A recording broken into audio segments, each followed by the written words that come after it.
llora y llora, y desde mi casa grito que aunque pienso en abrazarte, que aunque pienso... Iván Ferreiro, bienvenido a La Voz de Galicia, es un placer tenerte por aquí. Un placer estar aquí. Para hablar de 35 años de carrera, que es lo que, bueno, un poco el leitmotiv de la gira que vas a empezar el año que viene, con una fecha en Galicia, en A Coruña. Sí. ¿No?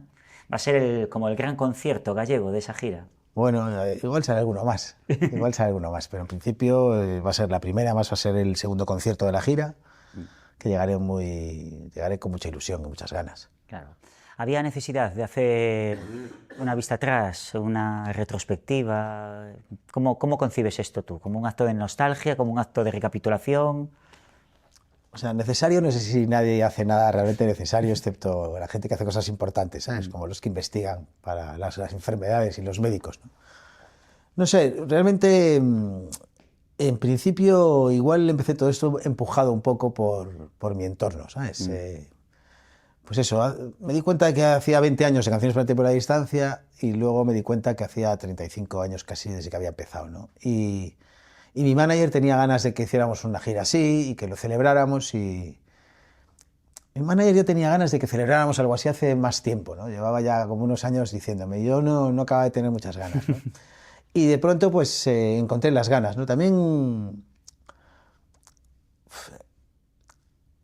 a mí mirar atrás me da un poco de pudor a veces, y me da un poco de... O sea, no soy muy colega de la nostalgia, ¿sabes? Claro. No es mi rollo la nostalgia, ¿no? He tratado de tirar siempre para adelante, ¿no? Pero también pienso que si lo hago ahora, así ya no tengo que hacerlo después, ¿no? Cuanto antes lo haga, antes me lo quito de encima. Y por otro lado, luego, a medida que fui montando la cosa, pues me empezó a hacer mucha ilusión, ¿no? Empecé a ver el repertorio, empecé a ver cómo podíamos hacerlo, cómo podíamos montar la banda, con los sitios donde íbamos a tocar, y entonces pues la verdad es que ahora estoy bastante ilusionado. Claro, pues no, un movimiento como este invita a mirar al pasado, y yo pues lo he hecho estos días antes de preparar esta entrevista. Y claro, yo me sitúo en el año 91, que es cuando empieza Piratas, y me gustaría saber cómo era eso en aquel entonces, porque veníais de superar la movida, la mitificada movida, entrábamos en los 90, y no sé si os veíais como el nuevo paso adelante de Vigo, de la música de allí. ¿Sabes qué pasa? Que yo ni siquiera siento que la movida hubiera terminado. Yo creo que sentíamos que seguía todo aquello, ¿sabes? En Vigo había esa cosa de grupo, seguía habiendo un ambiente musical muy grande en Vigo, ¿no? Y nosotros sentíamos que nos subíamos un poco pues a ese ambiente, ¿no? Y yo supongo que todo chaval que quiere tener un grupo se sube al ambiente de su ciudad y desea mezclarse con los músicos de su ciudad, ¿no? Y yo recuerdo que estaba Nico, Pastoriza, yo creo que estaban montando la Marabunta, ¿sabes? Pablo Novoa estaba por allí en la Marabunta también, y los veíamos había nuevas bandas que estaban saliendo, en La Iguana había un buen ambiente de grupos y todo eso, ¿no? Y pues yo lo viví como un joven, me refiero, ¿sabes qué pasa? Que a veces, supongo que lo malo de la historia es que cuando la vives no te das cuenta de que la vives, ¿no? Siempre es como mirando para atrás, ¿no? Y yo pues venía de estar estudiando en Santiago, de hecho yo creo que el grupo lo monté estudiando en Santiago, ¿sabes? Lo tenía en Vigo, pero iba a Santiago todas las semanas. Y bueno, era en Vigo pues 80s, ¿sabes? Que aún sentíamos que eran los 80 de alguna manera, ¿no? Porque las décadas duran un poco más de lo que nos creemos, ¿no? Y bueno, pues era un Vigo muy divertido, era un Vigo callejero, ¿sabes? Yo recuerdo pasar mucho tiempo en la calle en Vigo, y recuerdo ver muchos conciertos, recuerdo que Castelos era importantísimo y era pues la mejor semana del año para mí. Luego en el Valmiñor pues a veces había conciertos en la playa, en Panxón o en Playa América, y había como ese ambiente de después de Golpes, después de Semenap, de Aerolíneas todavía estaban por allí, yo creo, ¿sabes? Siniestro era una banda que se había convertido en una banda de rock legendaria, ¿no? Todavía había esa cosa, ¿no? Y yo lo veo como un chaval, o sea, no lo recuerdo, no tengo un recuerdo global o un recuerdo total de la ciudad, ¿sabes? Recuerdo los bares a los que iba, recuerdo donde había 2x1, ¿sabes? Recuerdo que era una ciudad donde se salía tarde, ¿sabes? Salías de casa a las 12:30 o a la 1 de la mañana para ir de fiesta, ¿sabes? Hacías como el plan de la tarde y luego hacías un plan de noche muy bestia, y recuerdo que era divertido, peligroso de alguna manera, porque íbamos sin cascos, sin cinturones de seguridad, era todo un poco descontrol, ¿no? Claro. Y yo estaba en un despertar de la juventud, de la noche, de la vida, ¿sabes? Estaba como respirándolo todo. Pero en todo caso, había una particularidad ahí. En comparación con el resto de Galicia, vosotros teníais referentes de grupos de éxito. Aun siendo de Vigo, que quedaba lejos, tenían éxito. Y vosotros nacisteis y ya tuvisteis un éxito moderado al principio, o sea, erais un grupo como, me hablas de un hobby, pero desde el principio tuvisteis ya una viabilidad comercial. El tema tampoco fue tan así, me refiero. No es que las noticias brillan mucho a veces, pero detrás de la noticia a veces solo hay lo mismo de siempre, ¿no? Entonces nosotros eso, habíamos empezado a hacer unas maquetas con Ángeles Rivera, que era nuestra manager de entonces, y con Javier Abreu, que era el productor, y ellos se fueron a Madrid a hablar con compañías de discos y todo eso, y fichamos relativamente pronto, ¿no? O sea, al año así. Pero bueno, fichamos y tampoco pasó gran cosa, ¿sabes? Es decir, era esa época antes del email, antes de los móviles. Claro. Para tener una noticia de tu compañía estabas esperando al lado del teléfono, así en tu casa, viendo el teléfono, esperando a que alguien llamara. Y recuerdo de una época recuerdo firmar y luego que no pasara absolutamente nada. Tener la sensación de que no pasaba gran cosa, de que no habían cambiado mucho las cosas, ¿no?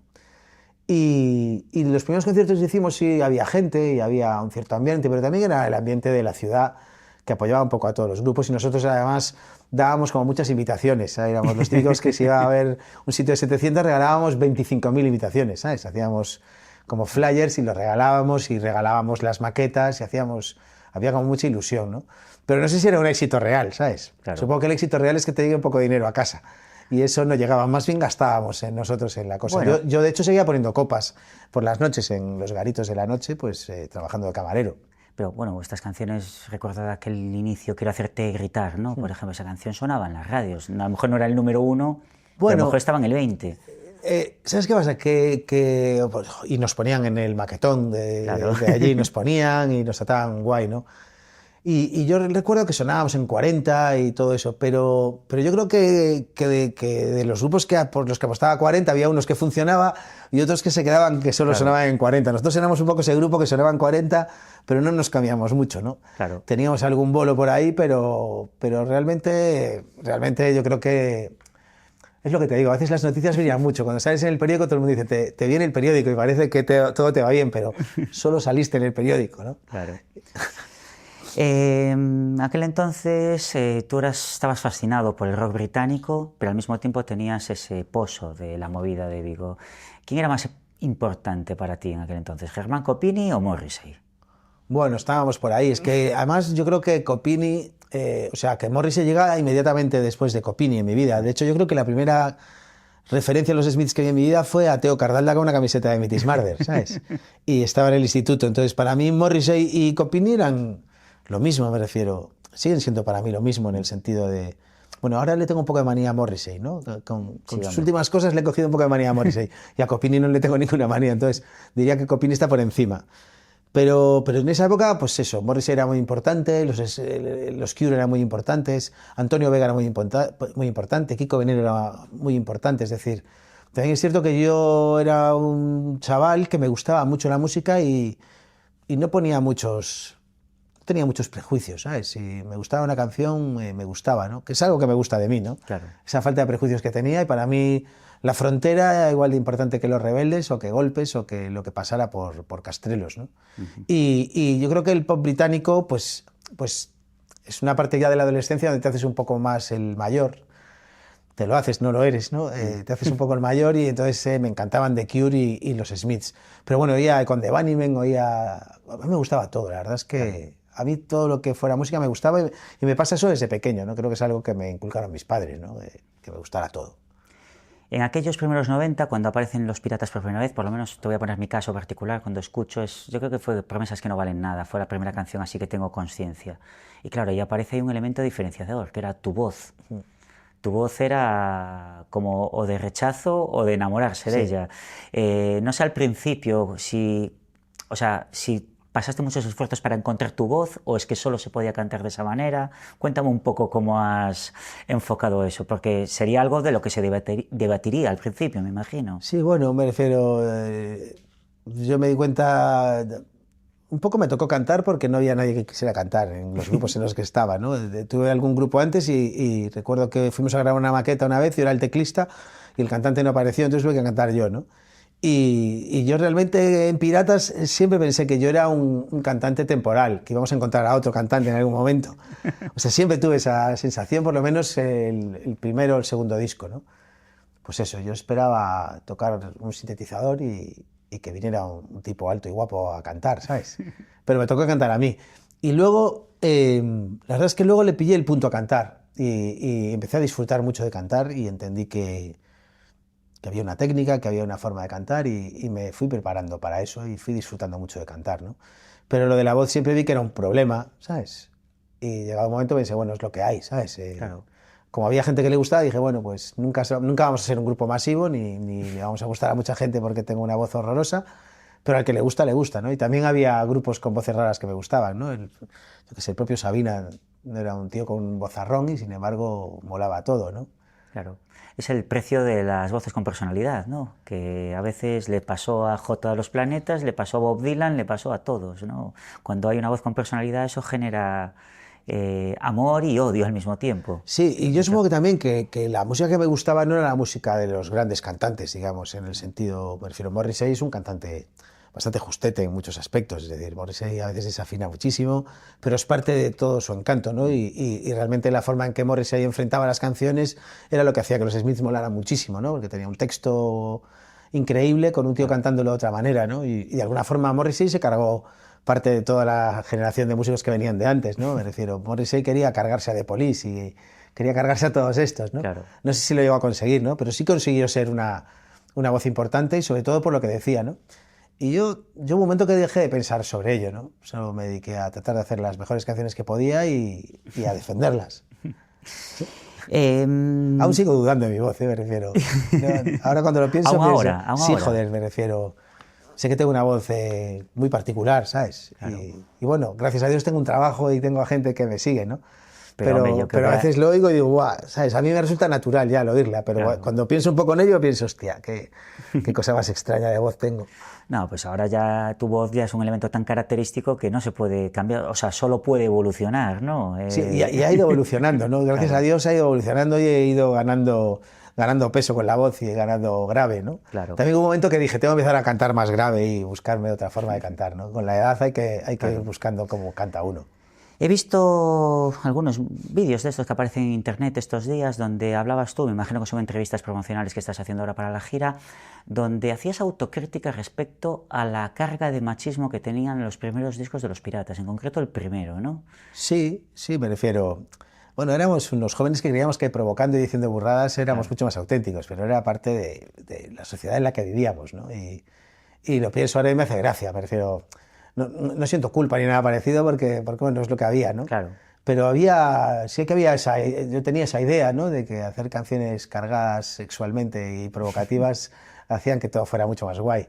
Luego fui dándome cuenta que no. Y yo creo que fue cuando tú hablas ahora de promesas, ¿no? Y creo que fue cuando escribí Promesas, que me di cuenta que las canciones tenían que tener una carga desde otro lugar, ¿no? Y que había un tipo de letras curradas que podían llevarme a otro sitio, ¿no? Pero también tiene que ver también con la inocencia con la que empecé a hacer canciones. Claro, empecé a hacer canciones con... O sea, ahora lo pienso y era un chaval que al principio le decía a todo el mundo, la letra da igual, les decía, ¿sabes? ¿Y qué dice la letra? La letra da igual, con que diga algo y que tengamos un ritmo y que podamos bailarlo nos llega, ¿no? Que es con lo que uno empieza, ¿no? Y luego ya después del primer disco empecé a ver, pues...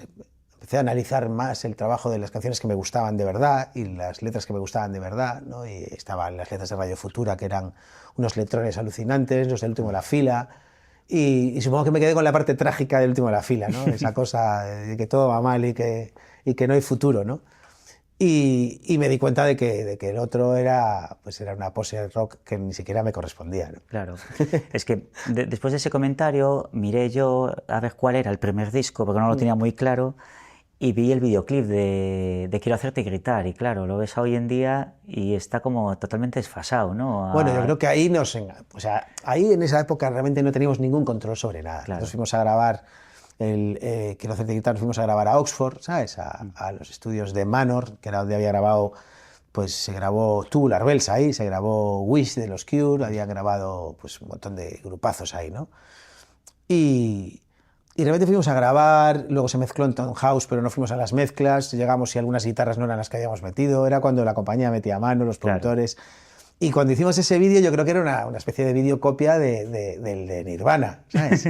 ¿No? De un gimnasio y una peña, me refiero. Sí. Y nosotros realmente estábamos allí flipando porque había como cámaras, estábamos grabando en Barcelona y a veces los del equipo hablaban con la figuración, y claro, hablaban en catalán y no nos enterábamos, entonces llegaba rodando y nosotros no sabíamos qué teníamos que hacer, ¿sabes? Nos pilló todo un poco sin enterarnos de nada.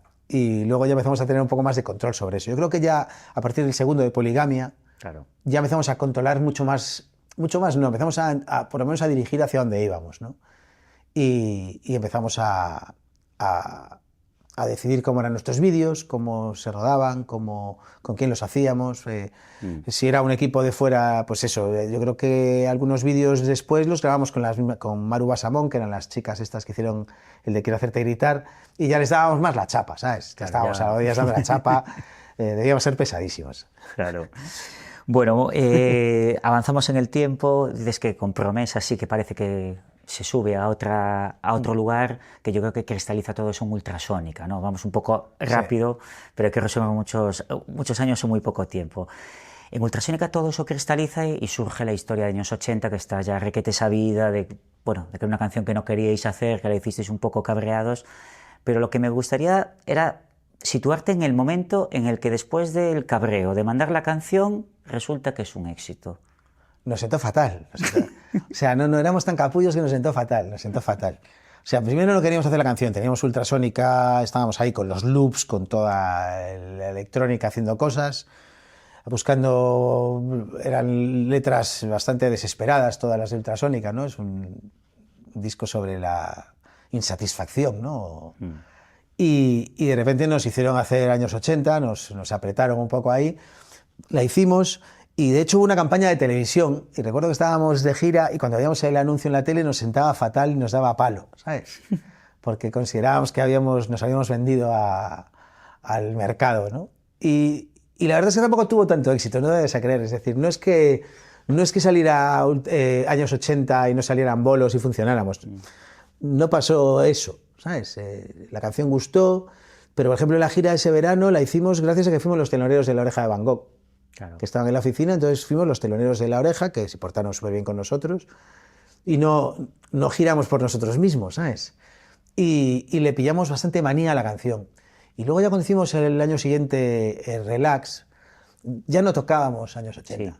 Ya no la tocábamos, la tocaba Amaral, ¿sabes? y yo fui viendo a Amaral, que tocaba años 70, cuando me gustó la canción, que habían pasado a lo mejor 3 o 4 años. Y dije, hostia, pues no está tan mal la canción. Hombre, es que años 80, contra vuestra voluntad, fue la puerta de entrada de mucha gente en el mundo piratas, esa canción. Sí. Y realmente, es decir... Bueno, y un temazo, ahora ya se puede decir. Bueno, es un temazo, yo creo que está bien, ¿sabes? Está bien. No, o sea, con Piratas, antes de años 80 habíamos hecho ese recopilatorio que era fin de la primera parte, después de Manual para los Fieles, donde estaba My Way, que lo habíamos hecho para un spot. Sí. Y ese yo creo que fue el verdadero año donde se abrieron cosas y se abrieron puertas, ¿no? Y pasamos de tocar pues en Siroco a tocar pues 2 días en la Sala Caracol, por ejemplo, ¿no? Y yo creo que ahí fue cuando hicimos ya nuestra primera Riviera, ¿sabes? Entonces éramos un grupo que hay que entender que es antes de Internet. Claro. Internet ha cambiado mucho la forma en que un músico o alguien puede ver cómo va su carrera o a dónde estás llegando, dónde no llegas. En esta época íbamos un poco a ciegas. Claro. Tú tocabas y sabías que en Madrid funcionaba y vendías 3.000 y pico entradas, luego en Barcelona vendíamos 100 o 200, luego llegamos a casi 500, ¿sabes?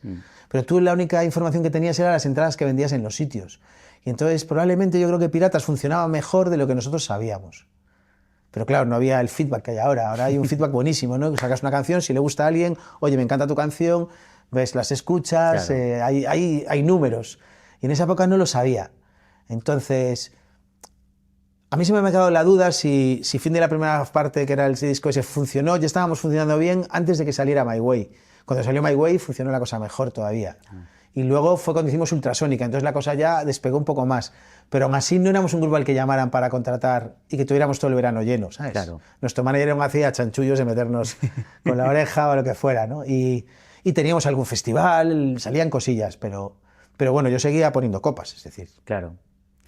Yo es que lo marco todo por donde yo trabajaba, ¿sabes? Claro, desde en la época Iván Ferreiro poniendo copas y la que no volviste a poner copas. Ahí es cuando... Que bueno, que fue ya con Canciones para el tiempo y la distancia, es decir, realmente fui poniendo copas de forma intermitente.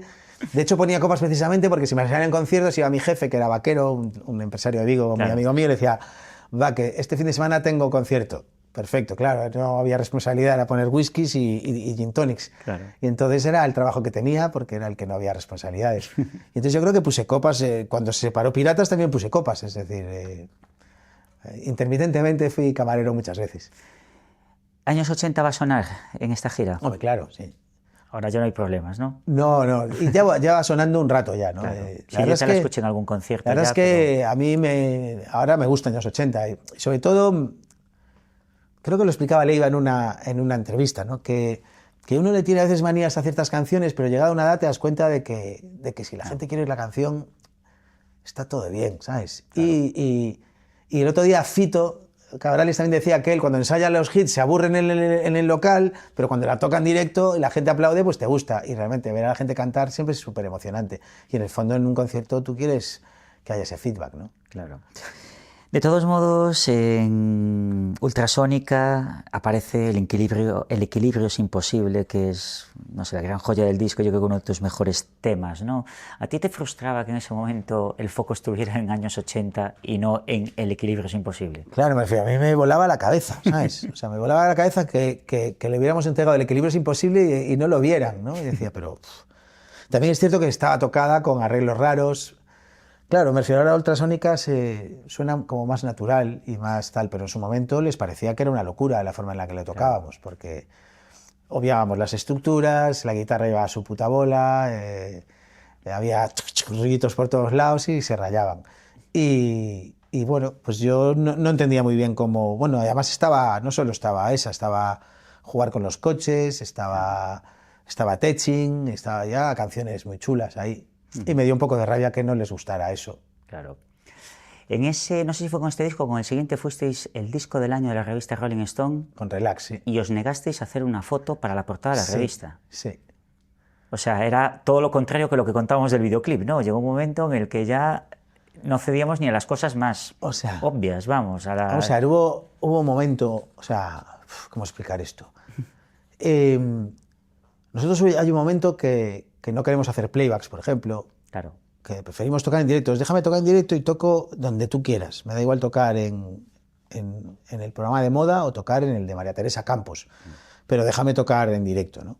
Y abogábamos un poco por eso, ¿no? Creo que en el fondo también metimos la pata porque creo que los programas de música desaparecieron porque los grupos dejaron de querer hacer playback. Claro. Y ahora no se promociona la música porque es muy caro hacerla en la tele, ¿no?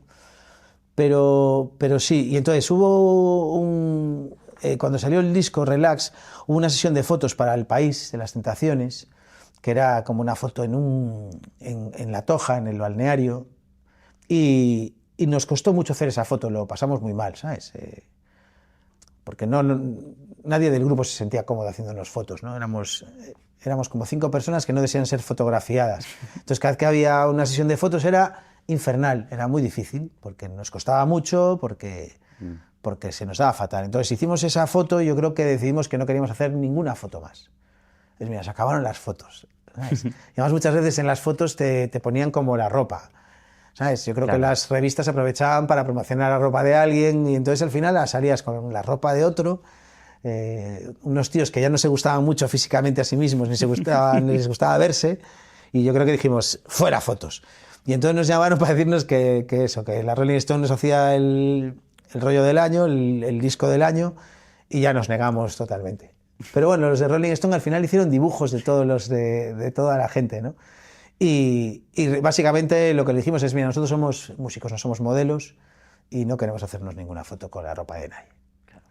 Chulerías que va haciendo uno y que al final pues funcionan. Ganasteis la batalla. Bueno, sabe Dios la de cosas que debimos hacer así que no nos salió nada por culpa de ser tan chungos, ¿sabes? Pero Pero bueno, estaba bien tener una actitud al respecto, ¿no? Claro. Bueno, se disuelven los Piratas después de ese disco e inicias una carrera en solitario. En aquella época lo habitual era que cuando un grupo de éxito, moderado o de mucho éxito, se disolvía, el cantante empezaba una carrera en solitario que nunca era tan exitosa como el grupo anterior, ni tan y generalmente menos. Hablamos de casos Mikel Erenchun, David Summers, Jaime Urrutia. Tú, cuando ibas a dar ese paso, ¿tenías esa sensación? ¿Ahora que me voy a convertir en un tío para tocar en acústicos, en salas o algo así? Pensé mucho en eso, pensaba que había dos tipos de carreras de tíos que salían de ahí, ¿no? Y que la mayoría pues tenían menos éxito que su grupo. Y lo primero que hice fue, a la hora de hacer mi disco, fue ver cuál era mi fuerte y qué era el fuerte de la banda, ¿sabes? Entonces Piratas era un grupo que tocaba increíble, que tenía una sofisticación en el escenario flipante y tal, entonces decidí eliminar todo eso.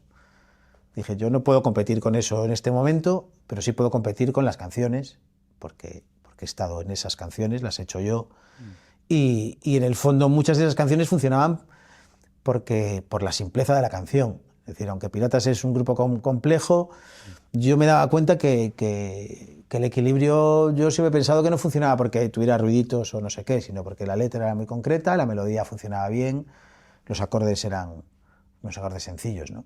Y me centré mucho en componer.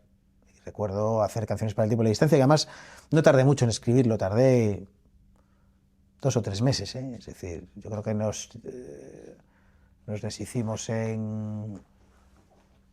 ¿Cómo debió ser esto? Sí, nos deshicimos en noviembre y diciembre, y yo creo que pues en 5 o 6 meses yo creo que tenía casi todas las canciones. Y yo pensé, eso es, tengo que volver a desde cero, me voy a ir con alguien con quien me sienta cómodo, que es Amaro, monté el grupo en trío con Carlos Aranzegui, y mi idea fue, bueno, vamos a tocar desde el sitio más pequeño que encontremos y a hacerlo desde ahí. Tal cual. Sí. Yo recuerdo que me había impactado mucho en el Torgal, en Ourense, Torgal, sí. que habías tocado allí. Luego tocabas en el Ensanche también, en sitios de cantautor, vamos. Sí, sí. No... Fuimos a lo más pequeño que podíamos y a tratar de que fuera fácil. Y sobre todo pensé mucho en cómo organizar el dinero. Entonces realmente en la primera gira nuestra íbamos en trío y el equipo técnico eran otros 3 personas. Éramos nosotros 3, Carlos Arancegui en la batería, Manu en la guitarra, yo con la guitarra con una cuerda de bajo. Y luego teníamos a Aitor Puerta, que era nuestro road manager, a Ángel Medina, de técnico de sonido, y a Manolón, nuestro backliner, que ahora es mi road manager de toda la vida, ¿no? Y realmente cobrábamos todos lo mismo. O sea, realmente no sabemos cuánto dinero hay, se cobra a medias. Hasta que llegamos a un dinero, a un sueldo, y a partir de ahí fue cuando empecé a cobrar yo ya lo mío. Recuerdo cuando hicimos aquí la reedición de ese disco para la colección de discos de La Voz de Galicia, hablando contigo, que me habías dicho que de lo que te ofrecía la compañía habías aceptado solo la 4ª parte. Sí, sí. Viendo la que iba a venir. Sí, o sea, eso realmente... O sea, nosotros antes de... Warner estaba en la glorieta de López de Hoyos, en Madrid, y siempre que íbamos quedábamos en un Starbucks que había abajo con nuestro manager, con Íñigo, y de toda la vida llegábamos allí, era, bueno, ¿qué vamos a hablar en la reunión? Entonces decía, queremos grabar con George Draculias. No sé, entonces veníamos con ideas peregrinas de productores caros y de grabar en Nassau, Bahamas y cosas así que veíamos en las revistas. Y él siempre llegaba y nos decía, no, vamos a pedir un 1% más de royalties, como cosas lógicas pedía, claro. ¿no? Y ese día llegué y realmente Warner querían que yo me fuera a grabar a Nueva York con Suso, querían contratar a la banda de Dylan con la que habían grabado el disco con el de Alta Suciedad de Calamaro, ¿sabes? Querían un perfil de músicos top y yo le dije a mi manager que nanay, le dije, yo pregunté, ¿cuánto creéis que vamos a vender? Dijeron, tanto. Y tantos discos, bueno, y para tener pagado esto con 5.000 discos o con 10.000 discos, ¿cuánto dinero es? Y me dieron una cifra que eran 30.000 euros, ¿sabes? Y dije, pues yo quiero 30.000 euros. Quiero que cuando lleguemos a 10.000 discos esté todo pagado y no deberos nada, ¿sabes? Entonces me dijeron que no se podía, ¿sabes? Y dije, bueno, ya veremos si se puede o no se puede, ¿sabes? Y claro que se podía, ¿sabes? Y entonces lo que hice fue darme cuenta de que se gastaba mucho dinero. Tú piensas que el disco más caro que yo grabé fue el primero de Piratas, Quiero hacerte gritar, que se grabó en Oxford y debió valer 120.000 euros. Es Yo no he vuelto a tener un presupuesto así en mi vida. Cada vez que he grabado ha ido en disminución el presupuesto. Y yo, por otro lado, que es muy importante en toda esta historia, y para Piratas también es importante, nosotros tuvimos la suerte de vivir el desarrollo de la informática musical y de la tecnología musical. Cuando nosotros empezábamos, cuando yo empecé, pude grabar maquetas gracias a que un guitarrista de una orquesta, Pablo Vidal, me dejó un 4 pistas, que era una cosa muy cara, un 4 pistas de casete era una cosa muy cara, una caja de ritmos era una cosa carísima, un micrófono Shure era muy caro, una guitarra era muy cara, un ampli era muy caro. Y como fue desarrollándose la informática y todo, cuando ya grabamos Ultrasónica ya teníamos un Mac con un Pro Tools. Y nosotros, por ejemplo, ya desde hacía muchos años, el dinero que te daban las compañías antes para grabar maquetas, claro, grabar una maqueta en el año 93 valía 700 euros, 800 euros, un estudio, un día para grabar y otro día para mezclar. Era mucho dinero.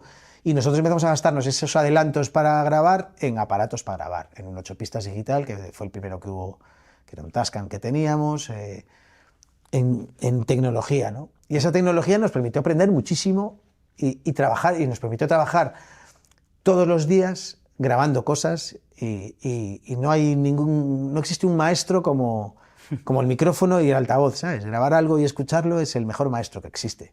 Y entonces aprendimos mucho gracias a eso. Y entonces yo, cuando llegué a hacer mi primer disco, yo ya tenía un Pro Tools, tenía un portátil, de hecho lo grabé el disco con mi portátil en Finisterre, y pensé, yo no necesito, de hecho me gasté casi todo el presupuesto en mezclar el disco. Claro.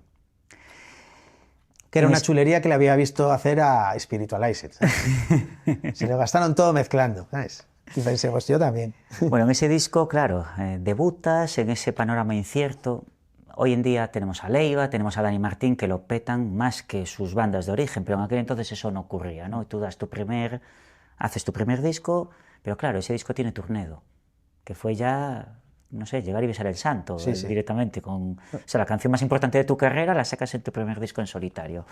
Amaro me contó, cuando hicimos la reedición esta que te mencionaba antes, que la compuso, te llamó, te la enseñó a ti, que luego hizo un viaje y a la vuelta tú ya habías cambiado toda la canción. Cuéntame, ¿qué pasó con esa canción durante esos días, que puede que sean uno de los días más importantes de tu vida, artística por lo menos? Bueno, en esa época Amaro y yo hacíamos como canciones, yo iba haciendo cosas, él iba haciendo cosas. Llegó un día, grabamos la maqueta y bueno, cuando yo grababa las maquetas de Amaro, a veces no me enteraba bien de lo que estaba grabando, porque él llegaba, tengo esto, y bueno, yo soy lento aprendiéndome las cosas, entonces pues lo que hago es poner una claqueta, decirle que me grabe una voz de guía, ir grabando los acordes y tal. Entonces, cuando grabé la maqueta de Amaro, me encantaba la canción, pero aún no entendía muy bien la canción por dónde iba, no sabía. La canción está llena de trampas, esa canción, los acordes nunca son el que debería, ¿sabes? Y cuando crees que tiene que ir el acorde, de repente tiene que ir para el otro, hace cosas todo el rato la canción. Y entonces Amaro se fue y yo, pues que estaba en mi casa, y yo estaba grabando maquetas todo el rato, y cogí la canción y la hice para que me resultara cómoda a mí, ¿sabes? Básicamente me la adapté.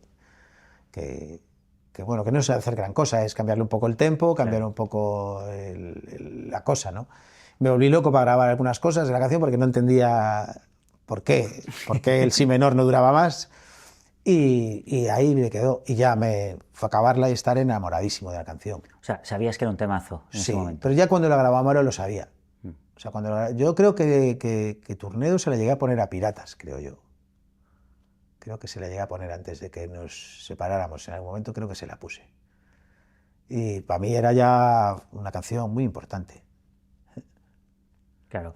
Y ya cuando la tienes terminada, empaquetada en el disco, ¿tienes la sensación de lo voy a petar con esta canción o a ver si le gusta a la gente? Fíjate que más que pensar que...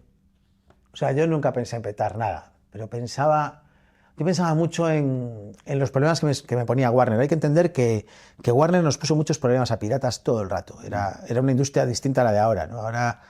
Ahora las canciones están llenas de ruiditos y de cosas. En esa época el ruido más tonto te ponían problemas. Te decían, esto no nos lo van a poner en la radio, ¿sabes? Y entonces yo, cuando tenía Tornado, sabía que realmente tenía... Porque además, cuando hicimos el disco, por primera vez en mi vida no le enseñé ni una sola maqueta a Warner. Como les cobré muy poco, claro, parte de cobrar poco tenía que ver, o de gastar poco, tenía que ver con la responsabilidad que tienes frente a los demás. Entonces, cuando alguien invierte mucho dinero en ti, tienes que enseñarle lo que haces y antes de que salga te va a pedir explicaciones. Les había pedido tan poco que les dije, no vais a oír nada. Entonces ellos creían que yo estaba haciendo un disco muy raro, porque por alguna razón ellos se creían que yo era el raro del grupo, claro, y que solo ponía problemas y que yo quería hacerlo todo para joder. Que es una cosa que me vuela la cabeza todavía, que alguien piense que uno hace canciones para que no le gusten a los demás. No, yo hago las canciones que me gustan y creo que hay otras canciones que pueden gustarle a la gente. Pero ellos eso lo veían como una amenaza, cuando realmente yo solo quería hacer el disco más bonito posible dentro de lo que es mi gusto y de lo que yo considero, ¿no? Y realmente yo sabía que teníamos guardado en el bolsillo algo que nos iba a permitir que nos dejaran hacer todo lo que quisiéramos, sobre todo que no nos dieran el coñazo, ¿sabes? Sobre todo que no nos dieran problemas y que nos dejaran hacer la música como nosotros creíamos, que la pudiéramos vender como nosotros creíamos. Pues eso, parte de mi contrato con Canciones para el Tiempo y de la Distancia fue: no quiero que le presentéis esto a los 40 principales. No porque yo tenga a día de hoy nada en contra de los 40 principales, pero los 40 principales habíamos sonado, pero no vendíamos discos. Claro. Y cuando sonábamos en Radio 3, por ejemplo, funcionaba mal la cosa y sentíamos que nuestro público estaba en otro sitio. Entonces estaba harto de hacer concesiones a un lugar donde no funcionan las cosas. Porque 40 se portaron fenomenal con nosotros. Es decir, esto no es una crítica contra la gente de 40 principales ni nada parecido. Todo lo contrario, 40 principales se portaron de cine con nosotros. Y sonábamos todo el rato, pero no funcionaba. Y yo creo que era porque no teníamos mucho que ver con todo lo demás que sonaba en esa cadena, ¿no? Entonces, en este caso con Turnedo, yo pensé que tenía una llave para poder hacer lo que nosotros queríamos, que era pues empezar a estar en los festivales, poder tocar en sitios pequeños, poder hacer nuestra promo por internet, porque internet estaba naciendo, ya teníamos unos fans que eran los repelentes por internet, nuestros foros, y hacíamos las cosas un poco nosotros. Claro. Y nosotros queríamos hacerlas nosotros, no petarla, ¿sabes? Petarla es un concepto que aún no entiendo muy bien. ¿Hay algún concierto tuyo que no se haya tocado Turnedo? Sí.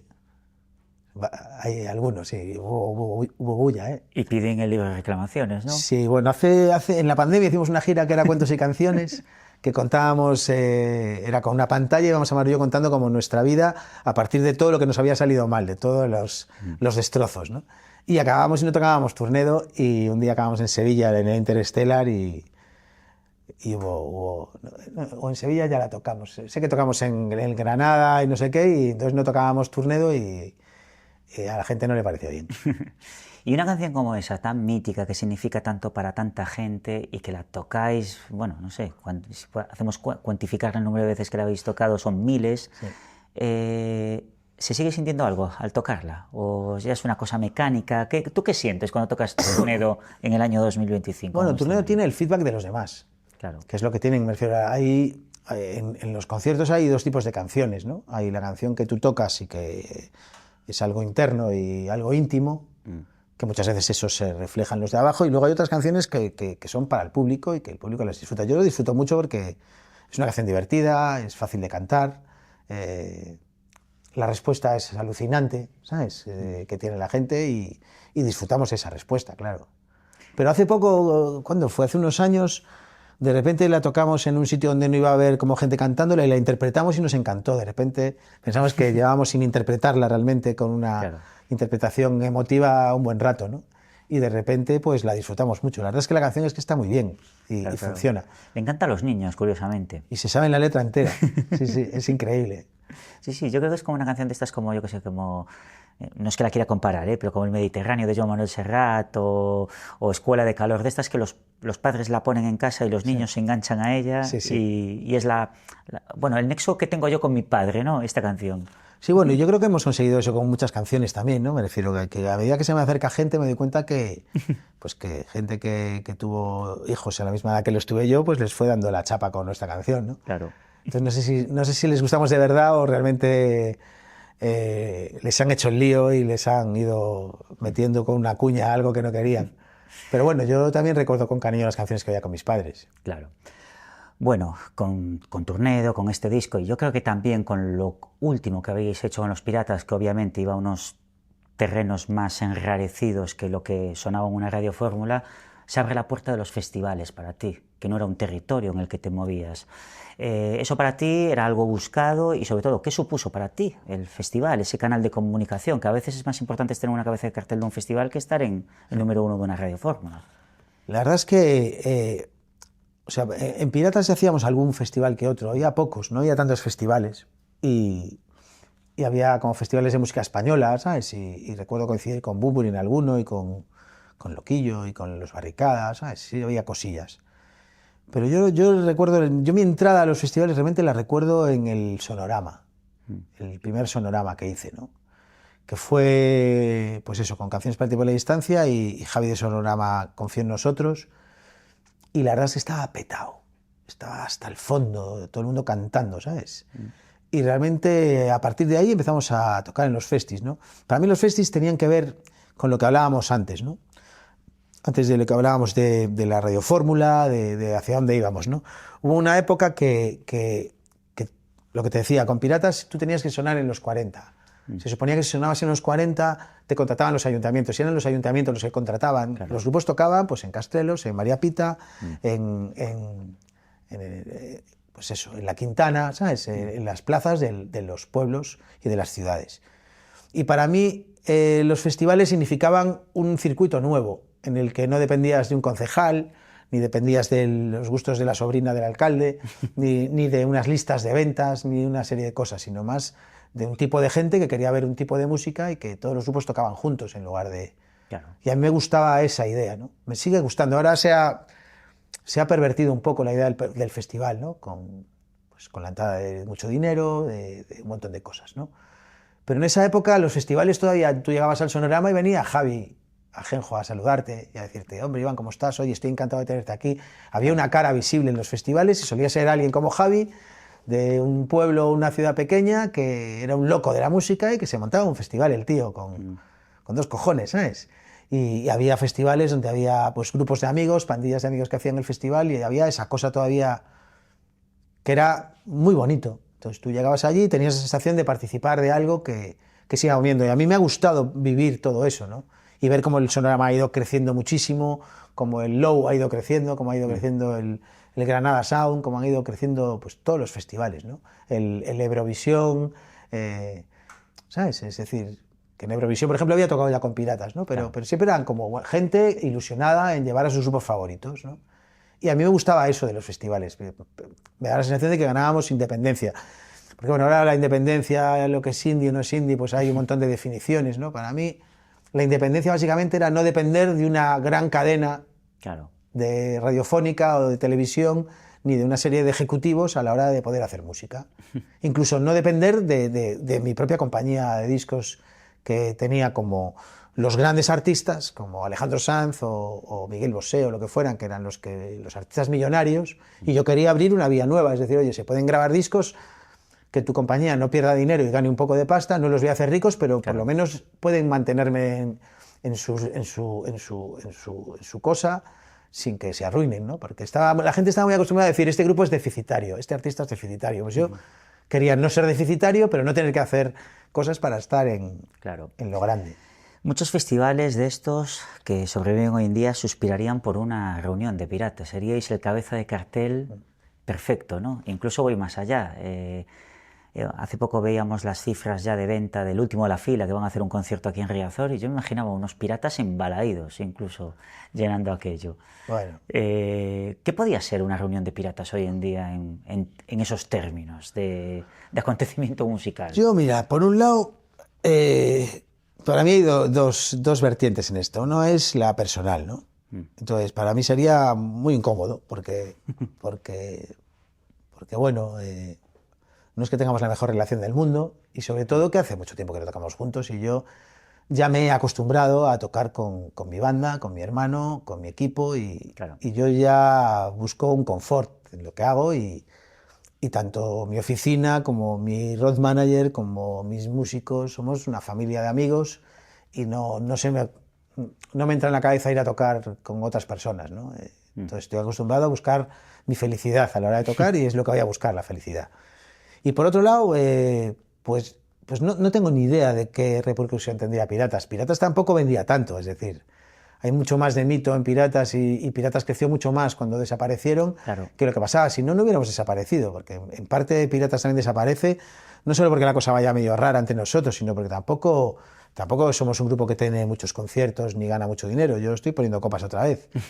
Entonces, pues no tengo ni idea, ¿sabes? Pero vamos, no creo que llenáramos Riazor, ¿sabes? Bueno, no sé, yo creo que un concierto de Piratas en el año 2025 puede ser sorprendente Bueno, y sobre todo muchísimo más público del que teníais en su momento. yo cuando pienso en esas cosas, pienso que con Piratas yo hacía una Riviera y cuando empecé a hacer yo solo hacía 2 o 3, ¿sabes? Claro. Entonces realmente yo empecé a ver mucho más público cuando empecé yo solo, ¿sabes? Que no quiero decir que lo mío sea mejor que lo de Piratas, que nadie me le malinterprete, ¿sabes? Pero bueno, uno va haciendo sus números a partir de lo que ve, ¿no? Claro. Y yo tengo la sensación de que he ido vendiendo muchas más entradas de las que vendíamos en Piratas, ¿no? Igual un Remembering haría que se vendieran muchas entradas, pero bueno, me resultaría mucho esfuerzo, ¿no? Seguro que sí. Cada verano a mí me ocurre una cosa en la que estás tú involucrado. Llega la temporada de conciertos y empiezan a mandarme mensajes y llamadas de a ver si puedo saber cuándo tocas con Leiva en el Náutico. Se ha convertido en uno de los grandes acontecimientos, o sea, es un acontecimiento pequeño, pero ha tomado una dimensión gigantesca, casi como una reunión de piratas, ¿no? Sí. ¿Qué es para ti ese concierto del Náutico de verano? Para mí es una cosa mucho más simple. Para mí es una llamada de mi amigo, ¿sabes? En la que decidimos que nos vamos a ver. O sea, no, para mí no hay mucho más que eso, es decir.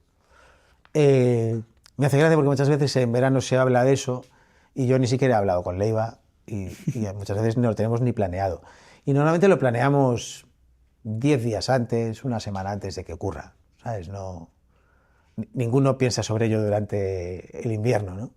Y luego hay un día en el que de repente, pues a lo mejor soy yo que voy a tocar por allí o estoy por allí, le llamo y le digo, oye, Ley, veo que estás por aquí estos días, ¿te apetece? Claro. Venga, va, ¿sabes? O otras veces, como este año, por ejemplo, yo estaba en mi casa, me llamó él, me dijo, oye, que voy a pasar unos días a Galicia, ¿por qué no montamos esto? Entonces, para mí es una llamada de mi amigo, ¿sabes? Básicamente, es como yo lo veo. ¿Y no os habéis planteado hacer un disco algún día, los dos juntos? Hemos planteado hacer, más que un disco, hacer una gira más grande, con banda y todo eso, ¿no? Pero siempre que lo hablamos nos hace mucha ilusión, pero en el fondo tenemos un montón de planes cada uno para hacer nuestras cosas. Entonces, cuando él me llama, a veces yo estoy ya con un disco nuevo y le digo, mira, este año tengo gira a muerte y no puedo. O cuando se lo digo yo, tiene él. Entonces, al final lo mejor de Leiva versus Ferreiro es que es una cosa que hemos decidido que es una cuestión de amigos. Lo hacemos por nosotros, no, nadie puede contratarlo, que es una cosa que nos encanta, ¿sabes? Nadie puede llamar y ofrecer, ¿sabes? Porque no lo vamos a hacer. Entonces, es una cuestión de amistad. Ayer, mientras que preparaba este cuestionario, me puse El equilibrio es imposible en Alexa, ¿no? Ponme la canción y quedó sonando y el algoritmo, después de esa canción, me puso El que no de Deluxe, luego a cualquier otra parte de Dorian y acabé en Leiva. Funciona bien el algoritmo, es la onda. A veces sí, a veces sí. ¿Qué era? Eso era Amazon, ¿no? Sí, sí, sí. Seguramente en Spotify te habría hecho el lío y te hubiera puesto un grupo que no existe. Claro. El algoritmo, me refiero, a veces funciona, ¿sabes? Estamos acostumbrados a pensar en que todo está mal. Yo creo que lo que no funciona bien es Spotify, que son unos sinvergüenzas, ¿no? Claro. Pero creo que los otros sí que quieren que escuches la música que tú quieres. ¿Por qué son unos sinvergüenzas Spotify? Su forma de repartir el dinero, en qué lo invierten, o sea, es una empresa sucia. O sea, yo realmente no tengo posibilidad de irme de ahí. Claro. Por eso lo digo con más amargor todavía, ¿no? Si no, simplemente me iría y ya, ¿no? Pero como no puedo irme y ya, pues entonces pues le recuerdo a la gente que si pueden irse a cualquier otra, que se vayan a Tidal, ¿sabes? Claro. O a Badcamp, o a una que nos pague bien a los músicos. A mí me da mucha rabia pensar que esto que te hablaba, ¿no? De que dependíamos de las emisoras de radio, de que Warner apostara por ti, de un montón de cosas, y llega a Internet que debería habernos liberado a todos, y realmente la industria es tan burra, ¿sabes? Porque son muy tontos a veces, son muy listos, son unos listos muy tontos, ¿sabes?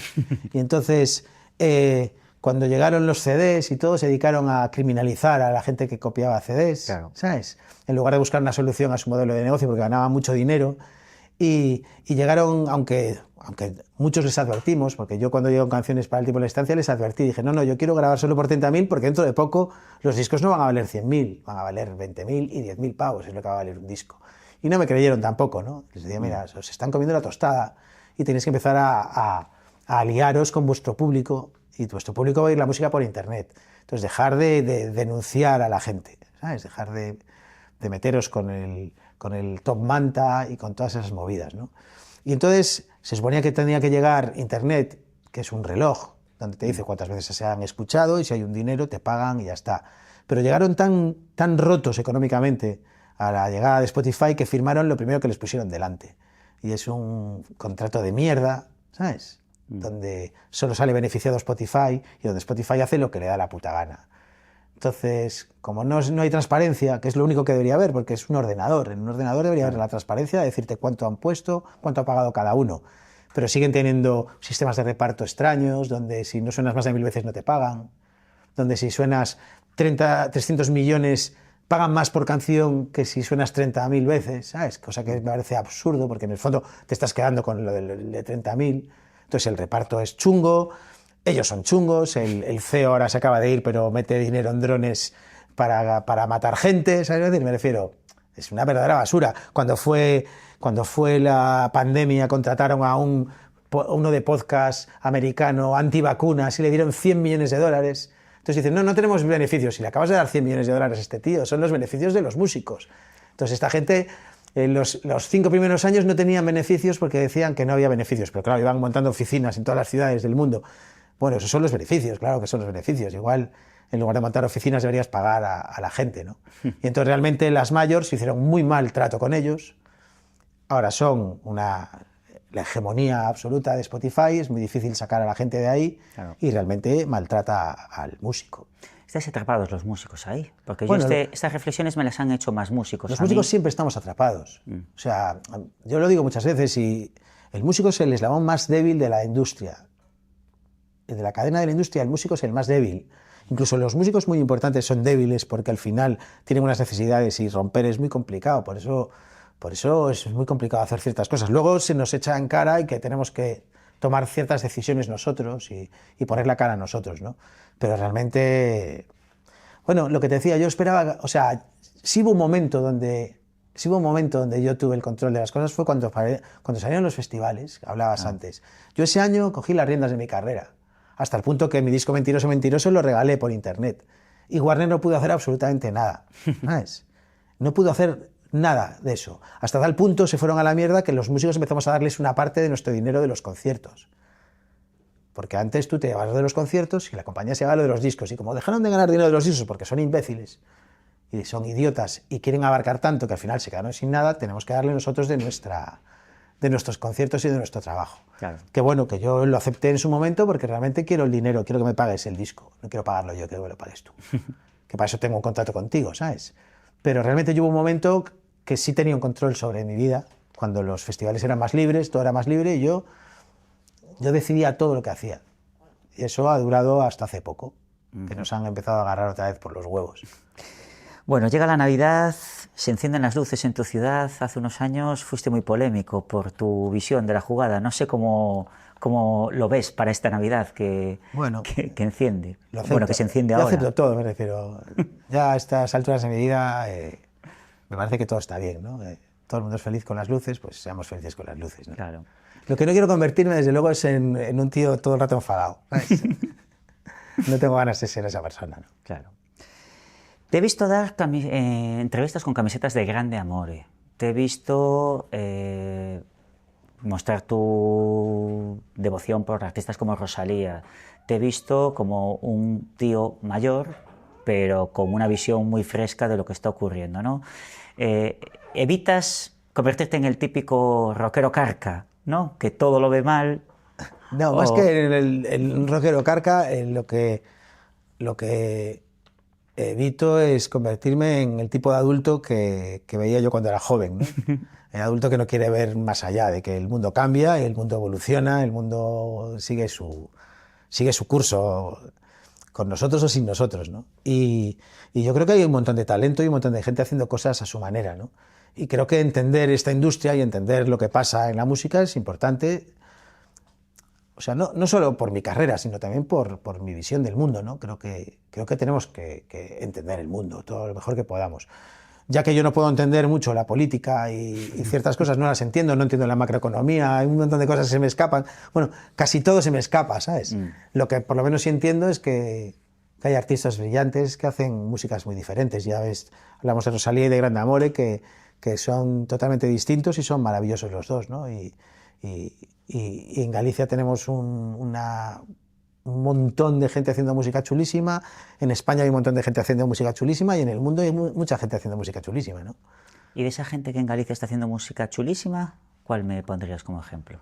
Aparte de Grande Amore. Pues Grande Amore están ahí, joder, Soel sigue haciendo cosas maravillosas, Triángulo de Amor y Bizarro están en un momento espectacular, las Tanxus a mí me encantan, Fillas de Cassandra, hay un montón de cosas guays. Y ahora vi unos chavales haciendo cosas el otro día que no me acuerdo cómo se llama, vi a dos distintos, y me gustaron mucho. Pero vamos, tampoco soy el tío más informado del mundo, ¿no? Claro. Desde luego lo que no soy es un tío cerrándole puertas al que viene de fuera, ¿no? Me refiero, creo que los músicos tenemos nuestro tiempo, cada uno, y la mayor parte de las veces que veo a un músico ya colocado quejándose de los de abajo es porque le van comiendo un poco la tostada, ¿no? Claro. Y yo doy por hecho que me la van a comer tarde o temprano y que no pasa nada, ¿no? Una queja de los últimos tiempos y que evidencia el choque generacional está ocurriendo con artistas que dan conciertos en directo sin músicos. Rosalía en la gira de Motomami lo hizo, Quevedo recientemente. ¿Tú qué piensas de esto? Bueno, me refiero, no pienso nada concreto, ¿sabes? Me refiero, me gustan los músicos, y bueno, ahora hay gente que prefiere gastarse el dinero en bailarines que en músicos, cosa que está ok, ¿sabes? Yo como no sabría ni qué decirle al bailarín, pues tampoco puedo opinar, ¿sabes? Me refiero, no sé de baile, entonces no... Y también creo una cosa, ¿no? Y es que creo que la música, los estilos de música se han abierto tanto, hay tanto estilo distinto, que ya no vale con ser un experto en música, ¿sabes? Me refiero, uno puede... No creo que nadie pueda escuchar todos los lanzamientos que hay cada día en el mundo para decir que sabe exactamente cómo está la música en el mundo, ¿no? Claro. Entonces yo creo que eso, yo no sé de reggaetón, entonces no opino sobre el reggaetón. Sí es cierto que una noche salí de marcha con Noah y pinchaba una chica de pitar reggaetón y fue espectacular. Y bailamos y lo pasamos increíble, ¿sabes? No sé qué reggaetón era ni de quién era, solo sé que me lo pasé muy bien. Entonces lo que quiero decir es que todo tiene una salida. De la misma forma que la música electrónica al principio a la gente le parecía muy simple y cuando me metí en la primera rave lo flipé bastante, ¿no? Entonces yo creo que hay que abandonarse un poco, ¿no? Y luego, pues experto, ya no soy experto en nada, ¿sabes? Y cada día soy menos experto, ¿sabes? Claro. Y no pretendo serlo y para eso están los oídos de los demás, ¿no? Entonces yo realmente sí te digo una cosa, yo respeto a todo el mundo que se suba a un escenario y respeto a todo el mundo que tenga una canción y se la presente a los demás. Claro. Y toda la gente que critica todo eso le diría, bueno, guay, pero esta gente tiene el valor de hacer su canción, contar lo que cree que le pasa y llegar a alguien. Y si llegas a alguien es la leche, es decir, o sea, gustarle a alguien es muy complicado, conseguir vender una entrada es una cosa muy difícil. Y cuando la gente lo infravalora, ¿sabes? Dices que no sé cuánta gente va a ver esa mierda de no sé qué, ¿sabes? Yo pienso, joder, ¿sabes? Lo que cuesta vender una entrada, lo que cuesta convencer a alguien para que salga de su casa, se gaste 100 pavos o 50 pavos para ir a un sitio a ver un concierto, tengo un poco de respeto, ¿sabes? Porque eso no puede conseguírtelo nadie. Es decir, tú puedes ser millonario, pero conseguir tener éxito, igual, por mucho dinero que te gastes, no lo consigues. No se pueden comprar los gustos de la gente. Claro. Sí se puede hacer publicidad y se puede utilizar bien ciertas herramientas, pero conseguir que algo le guste a alguien, eso no lo puede conseguir alguien pagando, ¿sabes? Eso no pasa. Vamos a ver, ya terminando, que llevamos ya mucho tiempo. ¿Qué te pasa con Queen? Es un chiste lo de Queen. Lo de Queen era un chiste, ¿no? Lo comparte mucha gente, que conste. Ya, y yo la coña esta la saqué de una cosa que dijo un día Calamaro, ¿no? Que tuvo como un beef extraño en Twitter, ¿no? Y me hace mucha gracia eso, ¿no? Me hace gracia... A mí lo de la cosa esta de Queen o de cualquier otra cosa tiene que ver con ese fundamentalismo sobre la música, ¿no? La música es un poco como el fútbol, ¿no? Sirve para que nos desahoguemos, ¿no? Para decir que algo es una mierda o que es guay o que este es lo peor o este lo otro, ¿no? Entonces es muy curioso cómo en el fútbol se permite todo eso, ¿no? Tú eres del Depor y todo lo demás es basura, ¿sabes? Claro.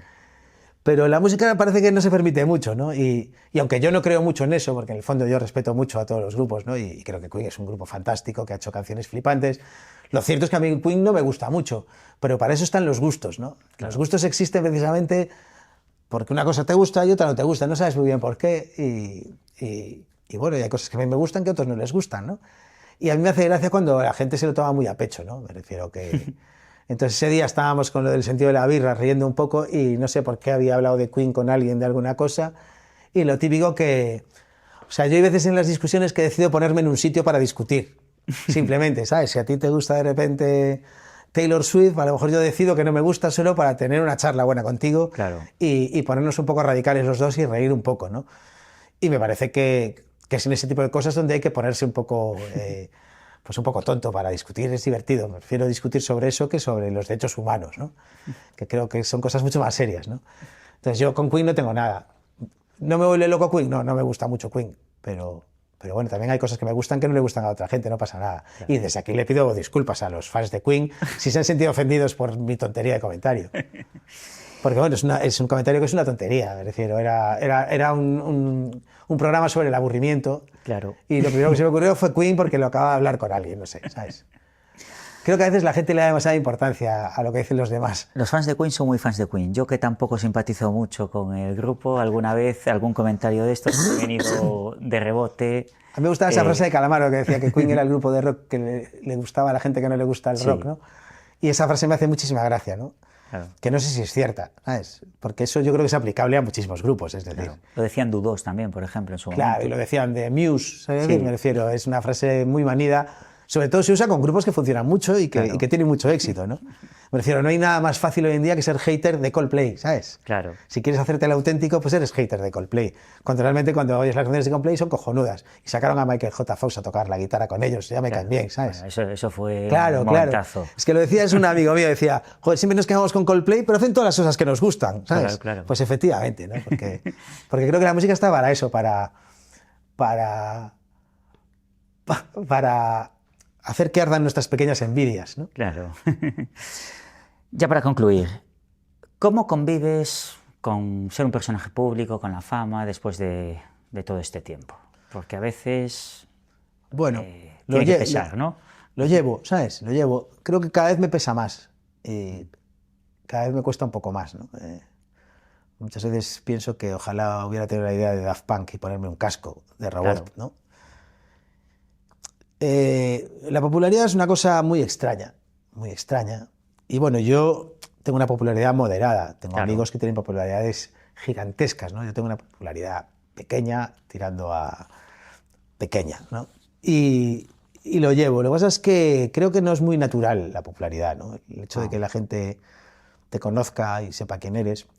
Sepa quién eres, no, tenga una idea de quién eres, ¿no? Cada uno tiene una idea de quién eres, pero nadie te conoce realmente. No sé si yo mismo me conozco tampoco realmente, ¿no?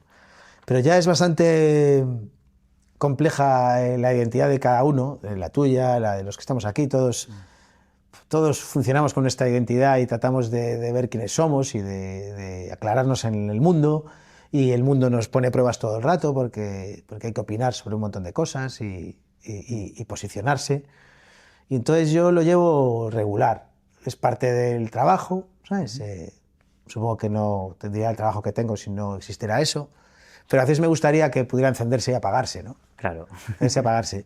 Y luego yo creo que tal vez la popularidad es muy incómoda también en los tiempos de hoy, con las redes, con todo el mundo opinando sobre cosas, ¿no? Entonces hubo una época donde realmente opinaba sobre ti el que te conocía, y ahora puede que te conozca más gente por cosas que no tienen que ver contigo, que...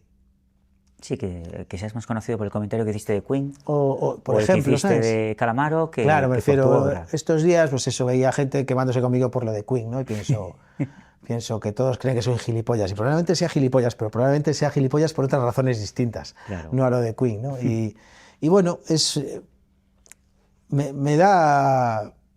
Es un problema, pero de todas maneras creo que el problema no es solo con la popularidad, es el problema de las redes, el problema de la exposición actual, y cómo la gente anónima también se expone y se enseña. Hay unos que se enseñan de más, hay otros que quieren ser vistos y son capaces de quemarse con cualquiera o hablar de cualquier cosa bajo el anonimato de de una foto o de, Claro. o de un nombre gracioso, de Aragorn, ¿sabes? O de David el Gnomo, ¿sabes? Se ponen cualquier nombre y se dedican a quemar a la gente. Entonces a mí me preocupa más esa cosa, que no sé si tiene que ver con la popularidad, ¿no? Claro. Y me preocupa más por la gente que viene, ¿sabes? Por los jóvenes, ¿no? Y luego cómo me preocupa cómo esa cosa de la popularidad ha entrado en las redes y estamos todos mirando y siendo mirados continuamente, ¿no? Yo, de hecho, últimamente, si te fijas, tuiteo muy poco, posteo poco, casi todo lo que pongo tiene que ver ya con el trabajo, cuando antes sí me divertía comentar una peli o comentar cualquier cosa, ¿no? Pero ahora me da como mal rollo, ¿no? Porque Hay una tendencia a muchos artistas hacia eso, ¿eh? De 2 años hacia esta parte, conozco muchos artistas que han dado un paso atrás, incluso delegar las redes. hombre, es que es normal, ¿sabes? Claro. Es que realmente... Y luego hay una cosa en la psicología, ¿no? Que es que tú puedes leer 1000 comentarios buenos, pero lees uno malo, ¿no? y te queda ahí. Entonces hay que ser una persona madura y una persona hecha para esas cosas, ¿no? A mí me preocupa más en los chavales, pero bueno, ahora todo el mundo está aconsejando que no dejen a los niños entrar en las redes, cosa que me parece bien. Y tú me preocupas por todo esto, pero a mí me preocupa más mi uso del teléfono, ¿no? Que a veces me doy cuenta que cuando no tengo nada que hacer, Ya. estoy viendo mierdas, gatitos, cómo se hace una tarta con 2 ingredientes, ¿sabes? La respuesta de este niño te sorprenderá, tal, ¿sabes? O sea, y al final veo que pierdo mi tiempo y que antes no tenía un móvil y hacía cosas todo el día, y ahora cuando no hago nada estoy ahí como un imbécil. Bueno, pues llegamos hasta el final, ha sido un placer tenerte aquí. Igualmente. Y te deseamos toda la suerte del mundo en esta gira de recapitulación en la que tantos sentimientos aflorarán y tantas buenas vibraciones. Muchas gracias, Javier.